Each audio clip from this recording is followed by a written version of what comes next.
ఎంత ఓర్పు లేకపోతే ఆ పద్మపీఠం మీద ఒక్కనాడు కాలు కదిపాడండి. ఒక్కనాడు ఎన్నాళ్ళు నించోనరా ఇలాగా, ఓ కుర్చీ వేయండి అని కూర్చున్నాడా, పడుకున్నాడా? నాకు ఇంతే సమయమా, ఎన్ని వేల మందిలా వస్తూ ఉంటారా, ఎంతమందిని నేను చూడనురా అన్నాడా? అలా చూస్తూనే ఉంటాడు, అనుగ్రహిస్తూనే ఉంటాడు. ఎక్కడో ఉండి మొరలు పెట్టుకున్నా ఆపద మొక్కల వాడి కాపాడుతూనే ఉంటాడు, క్షమిస్తూనే ఉంటాడు.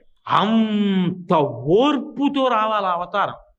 అందుకే మొదటే ఓర్పు పట్టి వచ్చింది. రావడం అన్ని అవతారాల్లాగా రాలేదు. భృగువు వెళ్ళి తంతే సహించి బయలుదేరాడు. అందుకే మీరు చూడండి, మొదట దయ కలుగుతుంది ఎప్పుడు మనిషికి. దయ కదిలితే కార్యం నడుస్తుంది.